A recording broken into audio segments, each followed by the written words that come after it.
صاحب یہاں پہ جمع ہوئے ہیں، کھانے کا اہتمام کیا ہے جناب ملک فاروق صاحب نے، ان کے لیے دعا کروائیں گے، سب ہاتھ بلند کریں۔ بسم اللہ الرحمن الرحیم، اللہم صلی علی سیدنا و مولانا محمد وعلی آل سیدنا و مولانا محمد وبارک وسلم صلی علیہ۔ ربنا آتنا فی الدنیا حسنۃ وفی الآخرۃ حسنۃ وقنا عذاب النار۔ ربنا ظلمنا انفسنا وان لم تغفر لنا وترحمنا لنکونن من الخاسرین۔ اللهم اطعم من اطعمني وسقي من سقاني وجعلني من المسلمين۔ اللهم اطعم من اطعمني وسقي من سقاني وجعلني من المسلمين۔ اللهم اطعم من اطعمني وسقي من سقاني وجعلني من المسلمين۔ وان تعدوا نعمة الله لا تحصوها ان الله لغفور رحيم۔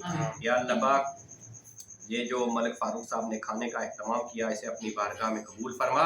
یا اللہ پاک، ان کے رزق میں فراغانیاں عطا فرما، ان کے مال و جان کی خیر فرما، ان کے گھر میں اپنی رحمتوں اور برکتوں کا نزول فرما، ان کے کاروبار میں دن دگنی رات چگنی ترقی عطا فرما۔ یا اللہ پاک، ان کے اہل خانہ پہ اپنا خصوصی فضل و کرم فرما، خاص بالخصوص ان کے والد محترم ملک اسلم صاحب کی بخشش و مغفرت فرما، انہیں جنت الفردوس میں اعلیٰ عرفہ مقام عطا فرما۔ یا اللہ پاک، ان کی قبر کو بقائے نور بنا، ان کی زندگی کے تمام چھوٹے بڑے گناہوں کو معاف فرما۔ یا اللہ پاک، ان کی قبر کی منازل کو آسان فرما، قبر میں نبی پاک صلی اللہ تعالیٰ علیہ وسلم کی زیارت نصیب فرما۔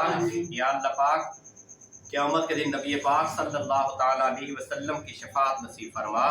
یا اللہ پاک، ہمارے دعاؤں کو ان کے حق میں قبول و منظور فرما۔